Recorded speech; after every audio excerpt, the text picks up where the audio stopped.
Y ya estamos con José Callero, que él es el director del Centro Nacional de Respuesta de Incidentes a Seguridad Informática. Bueno, vamos a estar hablando obviamente de las estafas en Internet, de este tipo de situaciones que sabemos que han tenido muchísimos de ustedes que están del otro lado, porque es infinita la cantidad de mensajes que nos están llegando contando un poco algunas situaciones que tuvieron que atravesar con este intento de estafa que llega desde el exterior. Gracias por acompañarnos.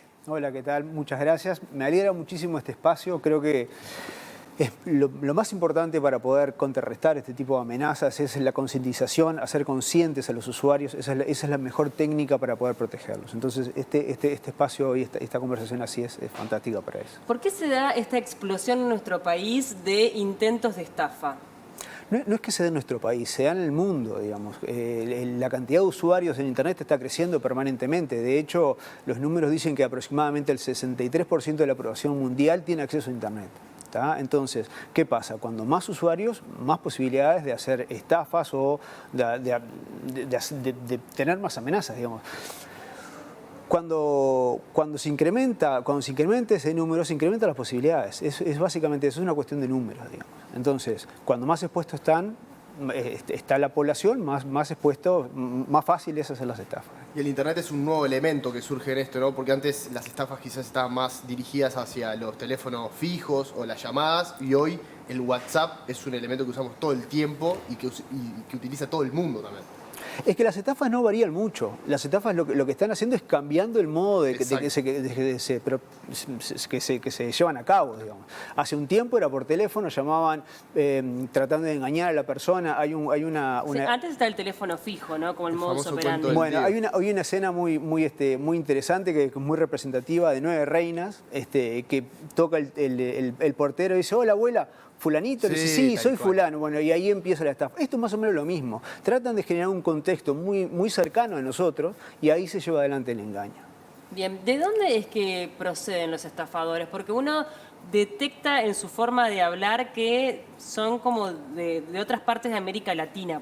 ¿Lo han detectado ustedes? Son de todo el mundo. De hecho, si nos alejamos un poco de WhatsApp y vamos para el lado del phishing, que el phishing es el correo por medio, el engaño por medio de correo electrónico. Una de las formas de detectar ese tipo de phishing es porque encontramos en el idioma ciertas diferencias que no son de América Latina o que no son de habla hispana.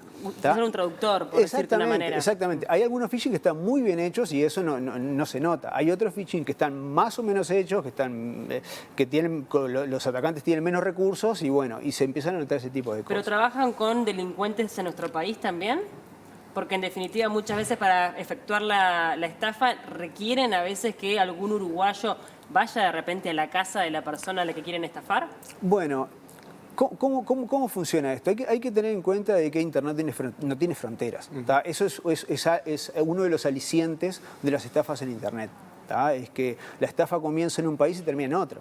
Cuando se roban tarjetas de crédito, se roban en un país y a los pocos minutos se ejecuta la compra en otro país de otro continente, digamos. Entonces, un problema muy grande que tiene la gestión de los incidentes informáticos alrededor del mundo es que todos los países tienen diferentes capacidades y diferentes legislaciones. Entonces, yo comienzo a gestionar un incidente en Uruguay y de repente ese incidente me lleva por Argentina, por Brasil, por Panamá o por donde sea, y yo tengo que ir interactuando con los diferentes centros de respuesta de esos países para poder llevar adelante el trabajo de remediación o la investigación. Entonces, eso es una barrera muy grande para poder gestionar los incidentes. ¿Y es posible detectar el origen de la banda? Por ejemplo, ¿hay alguna que sea uruguaya? Bueno, nosotros, parte del problema que tiene la gestión de incidentes es que nosotros no podemos hablar de los incidentes. Es una cosa un poco ingrata de la profesión. Tenemos muchas cosas muy interesantes para decir, pero nunca las podemos decir, por un tema de privacidad. Sí hay, por supuesto que hay incidentes que comienzan en Uruguay y terminan afuera, y hay incidentes que empiezan fuera de Uruguay y terminan en Uruguay. O sea que nosotros pedimos colaboración a otros países y otros países piden colaboración para trabajar con nosotros para poder resolver el incidente. ¿En qué momento es que ustedes comienzan a participar? ¿Con la denuncia de un intento? Me imagino que no, porque eso sería masivo, ¿no? ¿Comienzan a trabajar en un caso cuando se efectúa una estafa, cuando una persona entrega ese dinero siendo engañada? No. Uno de los avances muy grandes que ha tenido Uruguay con respecto a los incidentes y hasta cierto punto a las estafas también, es que ha mejorado muchísimo su capacidad de detección. De hecho, Uruguay cuenta con un centro de operaciones que lo que permite es detectar este tipo de amenazas. Hoy en día, más del 50% de las amenazas que nosotros gestionamos son detectadas proactivamente. No son por medio de una denuncia o alguien que nos avisó de que está sucediendo el incidente. Más allá de eso, sí, cada vez que hay un incidente o hay una estafa, nosotros tomamos el tema y trabajamos muy en conjunto con delitos informáticos.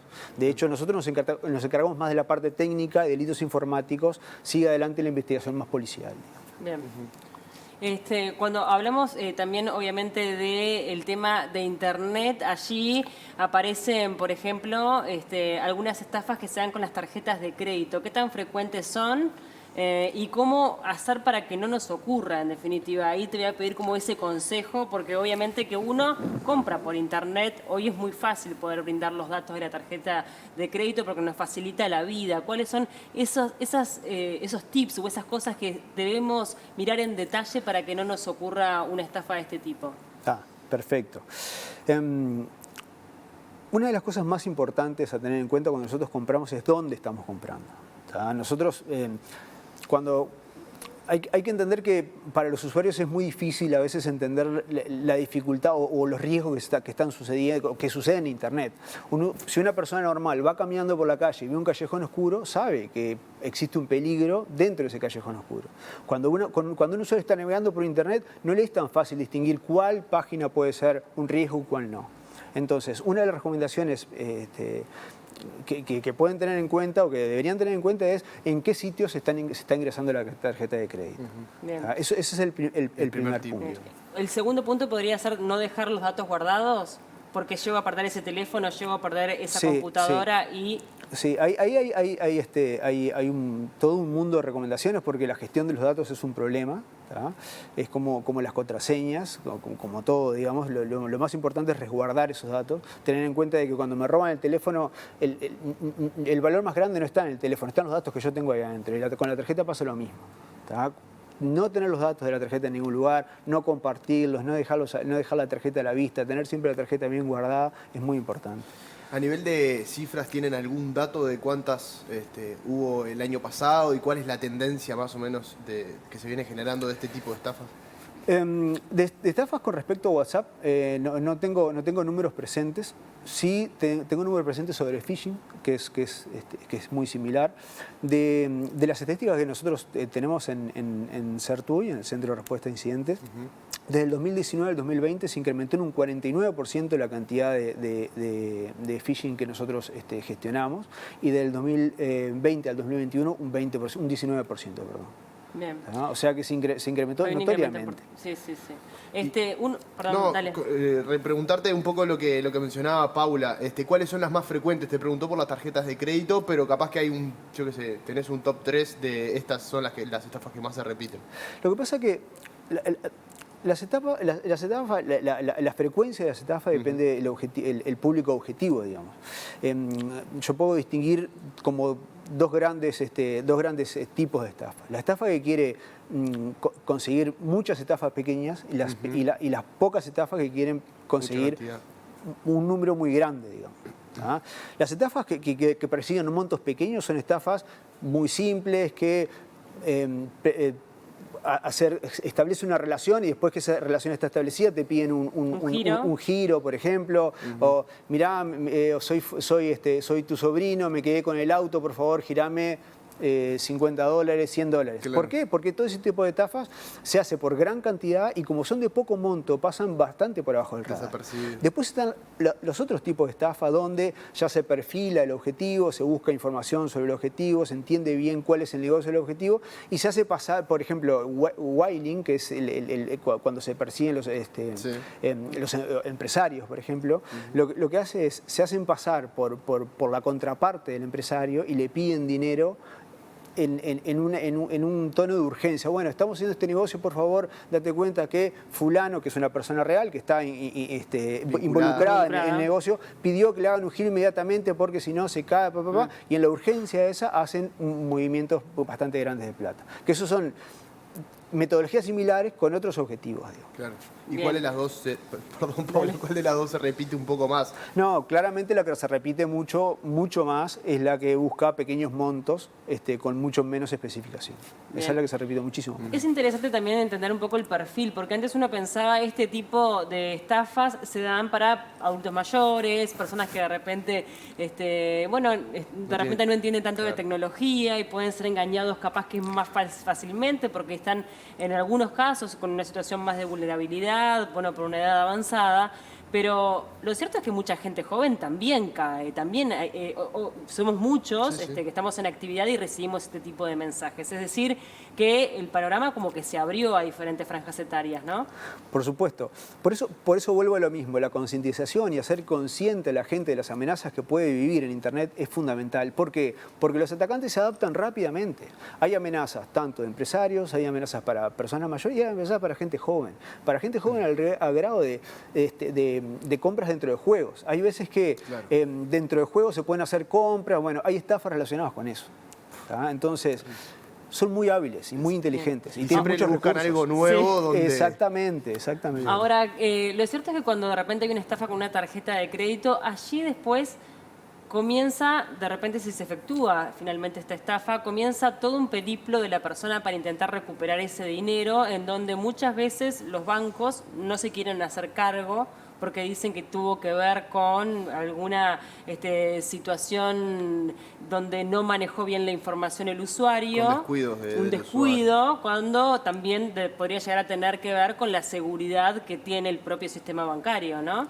Sí, ahí escapa un poco, de mi ámbito, digamos. Yo estoy más en la parte técnica, pero sí, la gestión de este tipo de incidentes en el sector financiero tiene sus complejidades. Tiene sus complejidades, sí. Claramente, Porque después para recuperar el dinero, mira que nadie se quiere hacer cargo y en definitiva la persona, bueno, está. Sí, y a veces son cifras muy importantes, ¿eh? Sí, claro que sí. Hay un componente muy importante en todo esto de las estafas y de los delitos informáticos, y es la velocidad con la que se pierden las evidencias. Muchas veces los usuarios, un poco por vergüenza o porque son el monto no es muy alto, no hacen la denuncia. Es muy importante hacer la denuncia de delitos informáticos y cuando antes se haga la denuncia, mejor. Si hay una estafa, por ejemplo, por alguna red social, delitos informáticos tienen la capacidad de colectar esa evidencia en una ventana de tiempo. Entonces, si nosotros dejamos más adelante para hacer la denuncia o no hacemos la denuncia, no tienen la capacidad de poder colectar esa evidencia para poder gestionar el incidente. Buenas tardes, es increíble la gente que cae en estas trampas. Una señora perdió $20.000 enviándole plata a una amiga que se había quedado sin plata en el exterior. En el siglo XXI todavía hay gente ingenua. Saludos, dice Marcos, desde Alférez Rocha. Bueno, en realidad también hay que ver qué tanta información tenía, porque lo cierto es que a través de las redes sociales es muy fácil recabar información hoy por hoy, ¿no? Eso le quería preguntar, hacer énfasis en eso. ¿Cómo obtienen la información? Más allá de las redes sociales, porque uno lo puede tener privado, por ejemplo, e igualmente tienen información. ¿Cómo acceden a esa información? Sí, un comentario que quería hacer con respecto al mensaje. No está en la ingenuidad de las personas ser víctima de un ataque.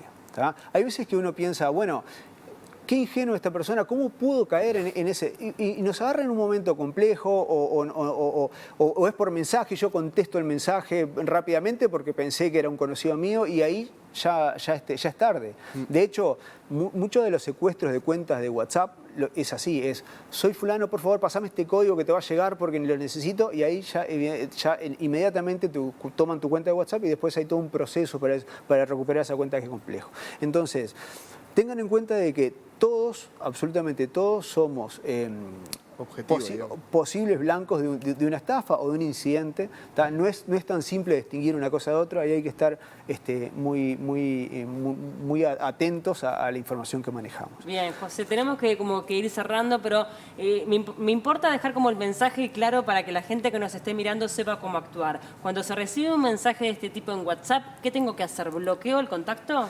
Lo más importante de todo es no contestar. Esa es la regla número 1. Si se bloquea después, mejor. Pero lo importante es, ni los bancos le van a pedir datos de ustedes que ya tienen, o usuarios o contraseñas. Nadie le va a pedir, si ustedes no le solicitaron, un código. Es importante que toda esa información que ustedes tienen sea de ustedes. Y si dudan de la información que le solicitan, contacten directamente a quien la solicitó. Si es el banco, llamen al banco directamente. Muy interesante eso también para tenerlo en cuenta y bueno, saber que esto está entre nosotros, como bien dijiste, todos podemos ser víctimas, nadie está a salvo, no tiene que ver ni con la edad, ni con la ingenuidad, no tiene que ver con absolutamente nada, así que bueno, si recibimos algún mensaje que nos parece medio sospechoso, no contestar y bloquear me parece que podría llegar a ser como lo más acertado. Muchas gracias por tu tiempo. No, gracias a ustedes.